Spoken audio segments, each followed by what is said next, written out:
Good afternoon.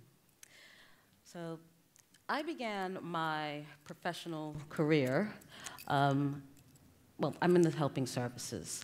I've worked as a residential care officer with young people.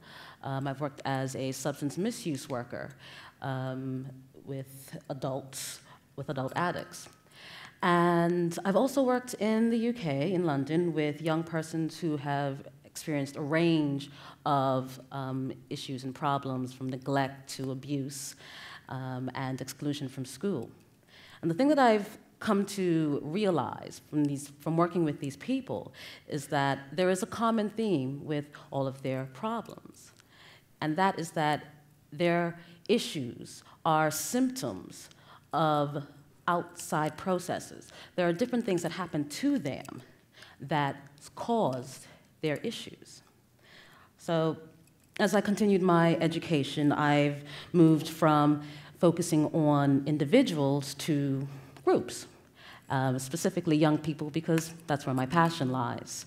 And so when I heard about the London riots occurred, I was really disturbed and annoyed at some of the responses that I heard, and saying that, oh, young people they're hooligans, and this is a lost generation. Because to me, that's simplifying this issue. That's not really looking at the problem, because young people are a product of their communities. And so for me, I feel that the community is not aware of how much it impacts young people and the way that they think and the way they interact. So I feel that they need to be taken in their proper context. So how do we do that? We do that through what's called social representations. Now, when I was in school, we said social representations are everything, because in a sense they are. There are all these different factors that go into creating our world. So in a nutshell, social representations are how communities define who they are. They tell us who we are, who others are, and how others view us, and how others view us affects how we behave. So, taking it back to the young people in the riots, to say that, oh, that their behavior was simply a factor of their personality, no. We have to look at young people in their proper context. We have to look at their social representations. So, life for young people in the UK is not that fabulous, surprisingly. They are, one, because they're young, their opinions are placed at the lower end of the hierarchical scale. Their opinions, their needs are not given as much weight as adults or certain groups over others. So because they have this low ranking, issues like, well, for example, I worked in an area of southern London called Southwark, and we had an issue with young people in gangs. And what happened was they started closing all the youth centers, budget cuts. And because there were less places for young people to go, they went out into their community, and they were hanging out in the parks and outside the chicken shops, and they formed gangs because they didn't really have anything better to do. Idle hands, mischief. So the response from the community is, oh, these young people, they're bad, they're this, they're that. But wait a minute. The young people did not create this problem. Government closed the youth centers. Young people did not close the youth centers. They were pushed out onto the streets. But because of the behaviors that's more visible, it's more easy to blame the young people than actually stopping and looking at, oh, wait, we did this to them. Now, as affluent as the UK is, it's a very rich country, very forward and progressive, the relationship between young people and their families is less than ideal. There were some studies done by UNICEF on child well-being. And of 21 rich countries that were studied on all these different aspects of child well-being, the UK placed, out of 21, 21st, right after the US. Now, when you look at the cultural norms of a society, they are heavily linked to the historical context of a location. And when you look at the young people who were involved in the riots, a lot of them were between the ages of like late teens to early mid-20s. So you're looking at 80s and 90s babies. Now, the 80s brought with it the idea of individualism, got to do for yourself. We also saw the widening of the economic gap. Rich got richer, poor got poorer, Reaganomics, problems. We also, through the 80s also saw, these continuation of, we also saw technology. New technologies came out. The 90s brought in a progression of these same thoughts, as well as the introduction of the internet and new technologies, which made information got to us fast, instant. And that's how we got the idea of the internet generation and instant gratification. We also had this idea of success. Success has been told, what success looks like is when you have nice cars, big flat screen TVs, all these material possessions. And all of these things go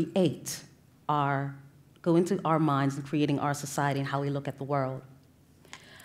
Now, for young people, they're a product of these thinking, of these thoughts. They are used to thinking in a certain way because of the factors that they have been placed into. So now we have to look at, with this picture, with this context of how young people, of the world that young people living in, why? We have to ask ourselves, why did they choose to riot? Why did they go out into the streets and create havoc? Well, let's start at the beginning. Basically what happened was there was a young man named Mark Duggan who was shot and killed by the police. They said that they originally thought that he had fired upon the police, but it turns out that he did not.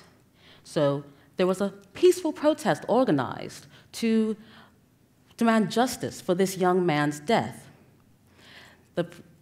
Now, the shooting took place in an area called Tottenham in central London, and the protest ended outside of the police station. It's unknown how the riot started, but by 4:30 the next morning, 49 fires had to be put out in the Tottenham area. Now, Tottenham is in central London, but there were riots in Lewisham, in southeast London, and Clapham in southwest. And then you go to Liverpool and Manchester. Why did young people who were not attached to this area riot? Because they share the same social representations. They share the same understanding of their society as these young people.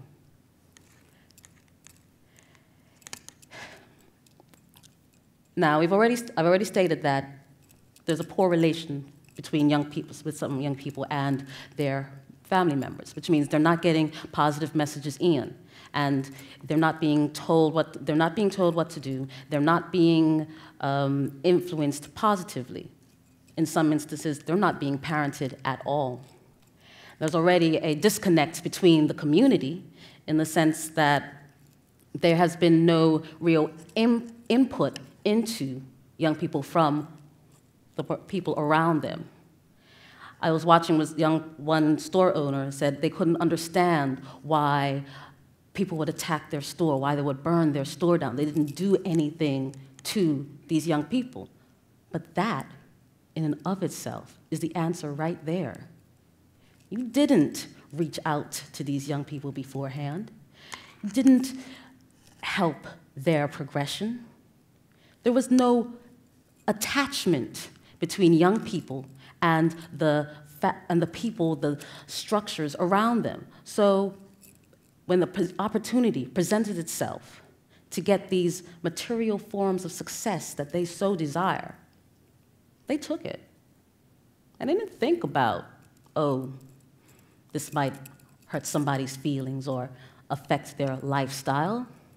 They didn't care because nobody cared about their feelings or their lifestyle, so why should they care about how their behaviors would affect someone else? Now, young people all over the world are pretty much given the same script. Go to school, get a good job, and then you can get all the material possessions of success, all these symbols of success. Unfortunately, we live in a time where the economic crisis, we live in a reality of economic crisis. So in the UK, the price of a university education has tripled in 1 year, meaning that a large portion of society no longer has access to education. So they cannot get the job, and they cannot get the material possessions, the symbols of success that they so desire. And they still want it, and they want it right now. So when they cannot get these symbols, these things that they so desire, they use the only means available to them. They riot. They take it. Now, you look at these factors. Poor relations with families, few opportunities. You look at these things and say, wait a minute. Does that sound familiar? Where else have we heard this? Oh, right, here in Bermuda. We have the same issues. But Bermuda is not London. So our context, our issues, our social representations manifest themselves differently. And in Bermuda, we have gang violence, gun crime. So we look at these factors in the sense that, okay, poor parenting, yes, we have a lot of single-parent homes, and a single-parent home is not necessarily the problem in and of itself. A single-parent home becomes a problem when the single parent becomes a non-parent because they are trying to keep a roof over their head by working 3 jobs. What is not done, and what needs to be done, is ensuring that there is a responsible adult to watch over this child while their parent is doing all they can. Because in not doing that, we are allowing young people to raise themselves. We, as a community, need to raise our young people.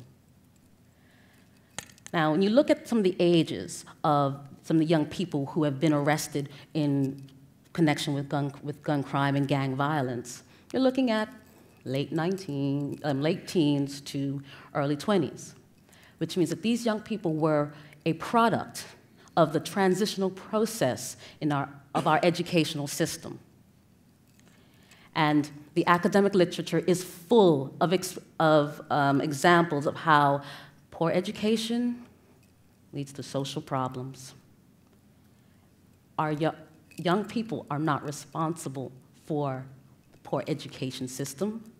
They were just pushed through it. So can we really blame them when we already have when we know poor education will create social problems? We live in a materialistic society. We know that. but Bermuda's surrounded by wealth. It's kind of hard to say, okay, you know, well, I want to take that trip. I really want that purse. I really like those shoes. It's all around us, and we want things. They're nice, and why not? The problem comes in that these things have taken over, and they become more important than how we relate to each other. I find in talking to a lot of people about the shootings and whatnot, one of the things that they cannot wrap their minds around is how can these young people just take a life? How can they just kill people without even thinking about it? Well, we have to remember, it's messages in. Young people love their music, and a lot of people don't want to say that, you know, well, it's not just the music.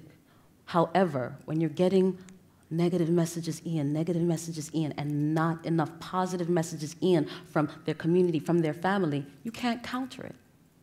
One of the most popular rap artists out right now is Lil Wayne. And in one of his songs, he says, they say you're nobody. They say you're nobody until somebody kills you. But in my neighborhood, you're nobody until you kill somebody. Society has already told young people that they are nobody. They're at the bottom of the heap. So why not? Why not become somebody among their group? So this is kind of a dire situation, but there is hope, and there is a way forward. If we want to change young people and their behaviors and their actions, we need to change ourselves. And the first thing that we need to do is invite young people into the conversation about their future. To simply dictate to them that this is what you need to do, and that's it, it's not going to work. It hasn't worked all this time, and it will not work in the future.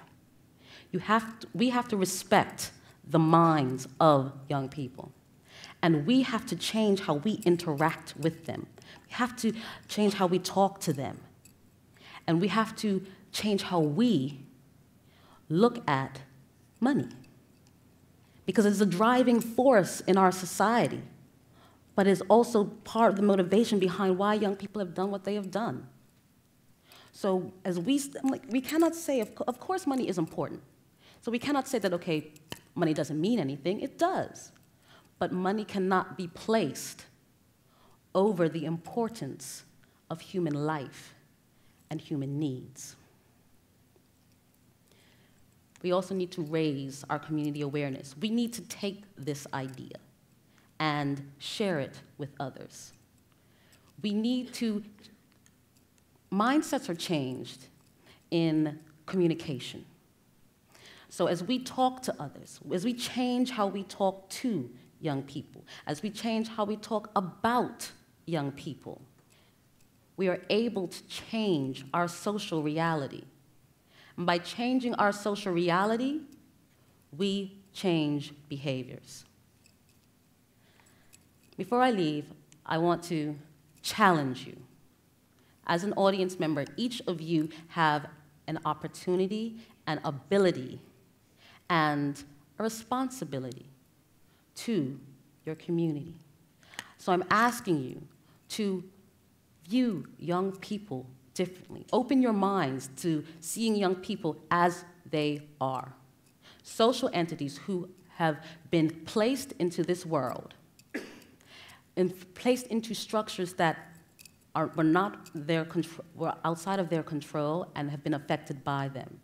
And talk to other people. Let them know this. We need to be able to, we can move ourselves forward if we change how we communicate to young people.